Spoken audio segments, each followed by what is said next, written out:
Back in the 50s, Alan Turing came up with an idea. If you couldn't tell if you were talking to a machine or a human, it meant the machine must be intelligent. He coined the Turing test. Today, most chatbots pass the test easily. But here's the catch. I believe the test was wrong. Because talking isn't what's going to change the world. Doing is. That's why I ask a slightly different question to the leaders I work with.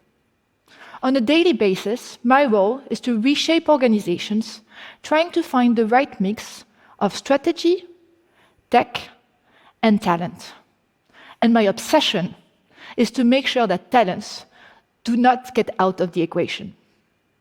So the question I ask my clients is, if an AI could take over all of your team's tasks, who would you keep and why? That question is strategic. And the answer matters to me not just intellectually, but because I have 2 daughters at home. They're 5 and 9. And right now, as you can see, they feel invincible. But I keep wondering, what is the world of work they will step into? We need to build a future where humans matter more, not less. Now, let me try to illustrate how this is playing out in the field. A consumer goods client of mine is all in on AI. They didn't want to just deploy the next algo. They wanted to rethink the selling process itself. The trigger was agents. Have you heard about agents? They are the latest generation of AI. More autonomous, able to connect across systems, to plan, to take action, to learn, to adapt. The James Bond of AI. And apply it to the selling process, you get an agent that is able to target the customer, make recommendations, negotiate, close the deal, all this with no human intervention. A fully autonomous sales engine. And it was technically feasible. But then an exec asked, if the machine does all of this, then what remains for humans? This cracked everything open. Because when we look deeper at their most loyal customers, we saw they weren't sticking around because prices or products, but because of how the sales rep made them feel. So we flipped the model around. Humans were no longer going to be about pushing products. They were going to be about building relationship, belonging, loyalty. Very concretely, this meant new skills, new incentives, a very different mindset. Well, it changed everything, but it worked. Because in the age of AI, human value isn't gone. It's just moved. Now, I'm not talking about copilots anymore. For a while, the narrative has been, AI will augment us, not replace us. Well, this is not where the tech is going today. And I believe we have real hard work to do if we want this narrative to stay true. So I'll say a few words about what I think needs to be done in a second. But first, let me tackle 3 myths that I think are holding us back. I call them head-in-the-sand ideology. Number 1, all of this is overblown. We'll adapt. Yes, we've adapted to electricity, the Industrial Revolution, the Internet, but we've done so on the back of generations that did not have the training nor the time to adapt. And in the case of this revolution, time is of the essence. You may think you have time because agents are just emerging. And it's a fact. Our research shows that today, only 13% of companies have embedded agents in their workflows. But tech moves exponentially. Humans, they grow linearly. If you don't prepare now, you'll struggle to keep up. And I'm not talking about science fiction. I'm not talking about AGI, artificial general intelligence, this moment where AI will be smarter than us. I'm referring here to ACI, artificial capable intelligence. The moment when AI will be able to take on ambiguous, complex goals with minimal oversight. And while AGI is speculative, ACI is a deadline. While we spend hours debating about superintelligence and consciousness, we miss the milestones that ACI is meeting with increasing frequency. ACI will change how work is done, and by whom. Let's shape it, not wait and see. Now, myth number 2. Soft skills are our sweet spot. Yes, it's lovely to believe that empathy, creativity are uniquely ours. But evidence says otherwise. More and more, humans like to interact with AI because they feel it's more empathic. And why not? I mean, AI doesn't get tired, doesn't get cranky, doesn't judge you. So this moat we thought was ours, it's shrinking. And we need to stop asking what AI can't do and focus on where humans make a difference and why. At this stage, I'm sure you would love me to come up with the list of human qualities that will remain ours forever. But my point is there is no universal list.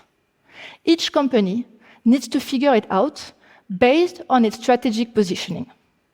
This is hard, uncomfortable work, but it's work that you, as leaders, need to take on. Now, myth number 3. My preferred one, I'm French. We need to protect jobs. Yes, I see where this one is coming from. Today, 41% of employees believe that their job will vanish in the next decade because of AI. But protecting jobs is like anchoring a boat in a storm. Jobs are fixed. The human potential to grow and adapt, on the other hand, is not. This is where we need to invest. The challenge is our organizations are not geared for that today. Org charts are static, career paths are narrow, training is occasional. This system will fall apart the day that the boundaries of jobs start melting away fast.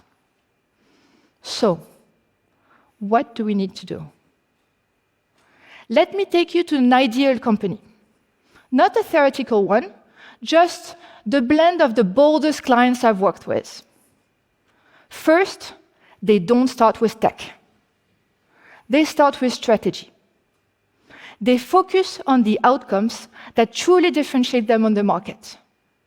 They understand our agents will allow them to deliver against those outcomes in totally different ways. And they look at where people still make a difference for the better.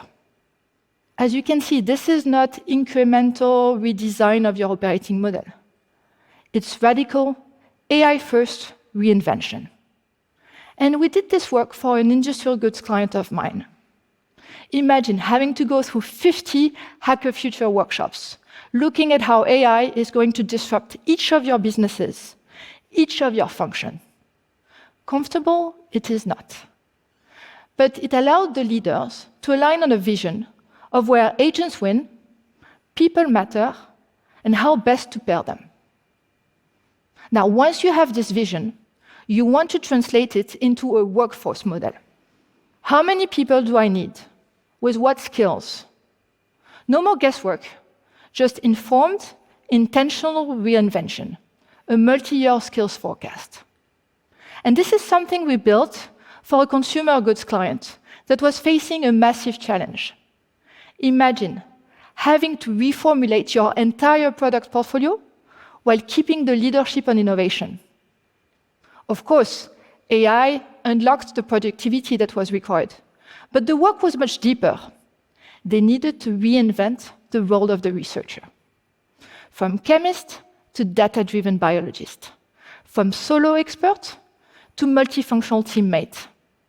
And they made it happen because they mapped very precisely the future skills that they needed, and they built a very effective upskilling and mobility engine. Then you want to publicly commit to taking your talents to their fullest potential. Now, I know what you're going to tell me. Vinciane, why would we invest in talent if an AI can do their job faster, cheaper, and without complaining? Well, because the day that interacting with an AI becomes the new norm, a commodity, the interaction with humans is going to take an entire new meaning. Trust, authenticity, accountability. Those are the values we will anchor on.